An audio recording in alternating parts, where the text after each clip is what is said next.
Assalamualaikum teman-teman pecinta alur film. Sebelumnya saya berterima kasih karena sudah ngeklik video ini. Dan jangan lupa like, share, dan subscribe. Enjoy everybody. Di sini saya akan menceritakan film Mortal Kombat yang dirilis pada tahun 2021. Awal kisah adalah flashback ke masa lalu saat Bihan atau yang disebut Sub-Zero membantai keluarga Hanjo, yaitu Scorpion, di tahun 1614 atas nama balas dendam klien Lin Kuei. Dimulai dari adegan keharmonisan keluarga Hanjo dengan scan awal istri Hanjo yang sedang memanen sayur. Seolah film ini akan menceritakan film istimewa yang penuh kisah cinta harmonis. Tapi kesan kelembutan hanya ada di scan awal ini saja. Selebihnya adalah adegan-adegan brutal yang tidak cocok ditonton anak-anak yang belum cukup umur. Semua anggota keluarga Hanjo tewas dibantai Bihan, termasuk Hanjo yang berakhir di ujung belati kunai miliknya sendiri. Kecuali seorang anak bayi lelaki yang sempat disembunyikan di dalam kotak oleh istri Hanjo. Bayi tersebut akhirnya diambil oleh Road Raiden dan dibesarkan hingga terus berketurunan mewarisi darah sang ninja api, yaitu Hanjo. Masuk ke masa kini, menggambarkan kehidupan Cole yang mencari nafkah dengan bertarung. Cole selalu kalah di arena adu joto sehingga dijuluki Samsak tinju oleh penjaga arena pertandingan. Satu adegan pertandingan di mana Cole hampir menang ditampilkan. Namun pada akhir ronde, Cole kembali jadi bulan-bulanan hingga babak belur. Saat akan pulang dari arena pertandingan, Cole diajak bicara oleh Jack, salah satu warrior Mortal Kombat, yang sedang mencari orang-orang yang memiliki tato naga. Jack mengikuti Cole hingga di lokasi keluarga kecil itu makan malam di sebuah restoran. Di dalam mendapatkan perintah dari ketua geng Otur, yaitu Samsung, untuk menghabisi keturunan Hanjo yang ternyata gagal dihabisi berabad-abad yang lalu. Pendekar mengadili es itu kemudian turun ke bumi, memburu Cole yang merupakan keturunan Hanjo. Cole ini tidak menyadari bahwa ia ditakdirkan menjadi seorang pendekar Mortal Kombat pembela bumi. Jack yang sedang mengawasi mereka berusaha melindungi keluarga Cole dengan menawarkan tumpangan mobil untuk lari dari Sub-Zero. Namun tentu bukan hal yang sulit bagi Sub-Zero menemukan mereka. Jack memutuskan bertarung melawan Sub-Zero untuk mengalihkan perhatian dari Cole. Jack menyuruh Cole lari dengan mobilnya, seraya menitip pesan agar Cole mencari temannya yang bernama Sonya Blade untuk mengetahui lebih banyak tentang apa yang terjadi dan mengapa ada monster ninja es yang memburunya. Pertarungan Jack vs Sub-Zero itu dimulai, dan pada akhirnya menjadi bencana bagi Jack karena ia kehilangan kedua lengannya setelah dibuka lalu dihancurkan oleh Sub-Zero. Beralih ke dalam Otur, di mana Melina mengabarkan pada Samsung bahwa Sub-Zero telah berhasil membunuh salah satu pejuang bumi, yaitu Jack. Samsung marah karena dia tahu bahwa keturunan Hanjo yang diramalkan akan menghentikan mereka untuk kemenangan turnamen Mortal Kombat ke-10. Para berdebah Otur akan menghabisi semua petarung Extrail sebelum mereka siap. Dengan begitu Extrail akan dinyatakan otomatis kalah jika tidak ada lagi pejuang yang tersisa untuk bertarung di turnamen Mortal Kombat. Di sisi lain, Cole Young menemukan Sonya Blade di persembunyian atas saran dari Jack, di mana dia bertemu juga dengan Keno yang diikat oleh Sonya. Keno adalah kriminal yang secara kebetulan menerima warisan tato naga dari orang yang berhasil dia bunuh dalam aksi kriminalnya.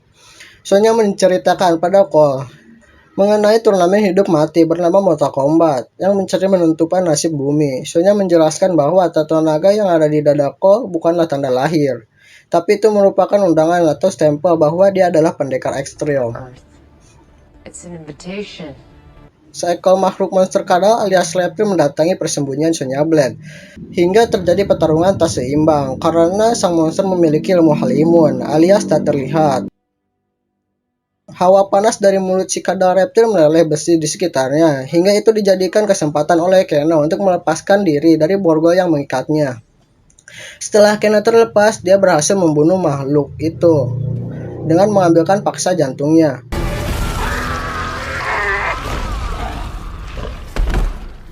Karena tidak lagi diikat karena tindakan baiknya membantu Sonya dan Cole. karena mengetahui lokasi kuil Raiden di mana para pejuang ekstrim berkumpul. Dia menjadikan itu sebagai pernyataan bahwa dia bisa berguna, tapi harus dengan imbalan tinggi. Sonya menawarkan janji uang $2 juta pada Kano jika kau mengantarkan mereka ke kuil itu. Tapi Kano menaikkan harga jadi $3 juta. Sonya langsung menyetujuinya dengan syarat Kano menyediakan transportasi pesawat dari temannya. Padahal Sonya sama sekali tidak memiliki uang, namun karena yang bodoh tamak mempercayai janji Sonya. Cole, Sonya, dan Kano pergi ke Quiet Raider, tempat berarti para pendekar Mortal Kombat yang membela bumi. Beberapa tingkah kocak dan bodoh Kano berpertonton dalam perjalanan ke kuil tersebut.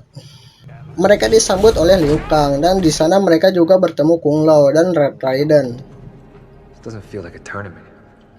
Sonya dan Cole mendapatkan Jack sudah berbaring tanpa lengan setelah diselamatkan oleh Liu Kang.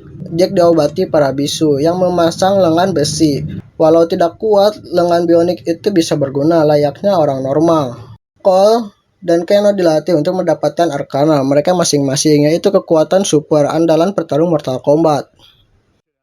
Kano berhasil menemukan kekuatan berupa laser merah dari mata kanannya yang picu. Amarah Kano saat dibully oleh Kung Lao dan Liu Kang di jamuan makan malam. Sedangkan Cole yang dianggap gagal dan dikirim kembali ke keluarga oleh Road Raiden.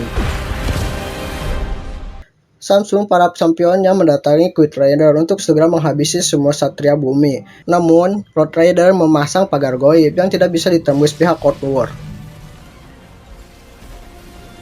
Kabal mendapatkan celah untuk menggoda Kano yang berwatak jahat yang menang berteman dengan Kabal saat mereka bersama-sama berada di geng kriminal. Kabal merayu Kano untuk bergabung menjadi bagian dari Warrior Outworld agar Kano mengkhianati teman-temannya ekstrim dengan membuka pagar goib. Trik liciknya itu berhasil karena Kano yang tamak berhasil digoda hanya depan janji kenikmatan dunia. Terjadilah pertempuran para Warrior Outworld vs Extreme di Kuil Raiden, Kung Lao vs Nitara, dan Samsung Liu Kang vs Kabal, Millennial vs Sonya Blade, dan Jack vs Reiko Nitara. Si wanita kelelawar mati sebelah oleh topi geragaji milik Kung Lao.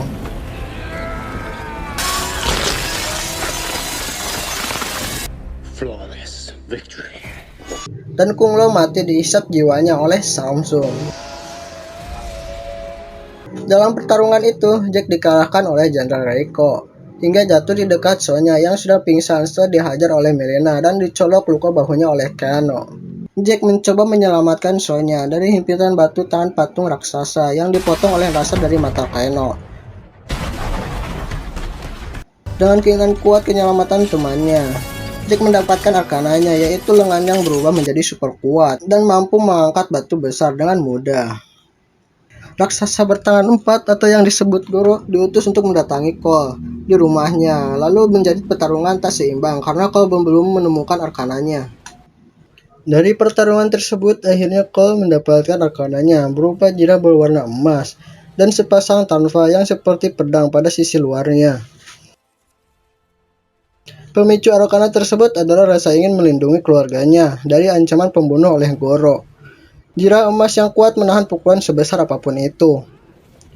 Lalu Cole berhasil membunuh Goro dengan jurus Fatality, pentungan hansipnya yang membelah perut dan ditusukkan ke mata Goro. Kemudian Cole dibawa bergabung dengan para Satria Outworld di Kuil Raiden. Lalu semua Ksatria ekstrim dilarikan oleh Road Raiden ke Void, tempat di antara bumi dan Outworld yang tidak bisa didatangi geng Outworld. Raiden memberikan belati kunai milik Hanjo yang lama ia simpan kepada Cole.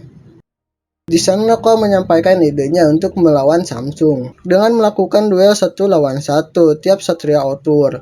Lalu mereka memilih lawan masing-masing, lalu dikirim ke tiap lawannya dengan bantuan Road Raiden memindahkan orang ke tempat-tempatnya berbeda. Pertarungan yang fair itu terjadi, di mana Liu Kang menghabisi Kaba dengan fatality jurus naga apinya. Sonya Blade berhasil membunuh Kano, yang artinya ia mewarisi tato naga milik Kano dan segera mendapatkannya. Jack berhasil membunuh Reiko dengan fatality tampelengan apit kedua tangan supernya hingga kepala musuhnya pecah dan hilang. Cole bertarung dengan ular betina dan hampir kalah, namun Sonya Blade datang membantu dan langsung membolongi perut Milena dengan fatality jurus galang-galangan mautnya. Di sisi lain, Sub-Zero menangkap anak istrinya Cole dan membawa ke suatu tempat seperti bekas pabrik lalu membekukan keduanya. Si pendekar es tersebut lalu mengendang Cole ke tempat itu melalui alat transportasi asap hitam milik geng Outward. Terjadilah pertarungan Cole dan Sub-Zero, di mana Cole yang membawa belati kunai milik Hanjo berhasil membuka kunci yang membelenggu Hanjo di alam neraka. Karena belati tersebut terkena darah Cole yang merupakan keturunan Hanjo. Hanjo yang sudah menjadi Scorpion bangkit dari neraka dan langsung menikamkan belati kunai dari neraka juga ke belakang Sub-Zero yang sedang baku hantam dengan Cole Young. Lalu mereka bertarung pemungkas antara Sub-Zero dan Scorpion pun terjadi sebagai jurus andalan keduanya yang sudah terkenal di kalangan anak game tahun 1090-an. Banyak dikeluarkan kedua ninja tersebut. Selanjutnya pertarungan itu menjadi pengeroyokan Sub-Zero dan Cole dan Scorpion. Lalu Sub-Zero berhasil membukukan Scorpion hingga pendekar dari neraka itu tak berkutik. Pertarungan duel lalu terjadi antara Sub-Zero dan Cole. Cole berhasil menikam perut Sub-Zero dengan tonfa patungan hansipnya. Dengan mudah Scorpion melelehkan es yang membukanya, lalu kembali memasuki arena pertarungan setelah menyelamatkan anak dan istrinya Cole tersebut. Scorpion akhirnya berhasil menghentikan Sub-Zero dengan jurus fatality merupakan semburan api neraka dari mulutnya.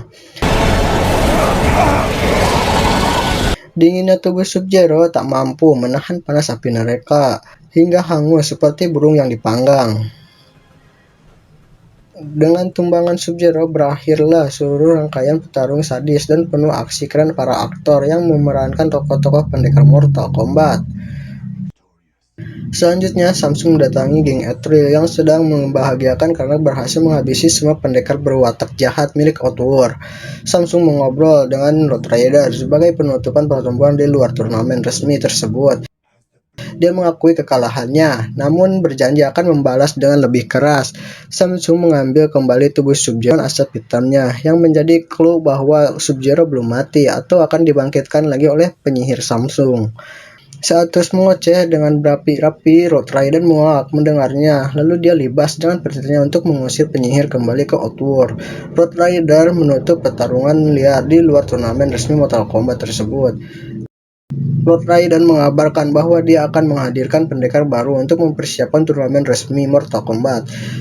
Di adegan penutup, Cole kembali ke tempat dia saung. Lalu kamera fokus pada poster di dinding yang tertulis nama Johnny Cage, salah satu pendekar ekstrim, dikisahkan kisah Mortal Kombat sebelumnya, dan film pun beres.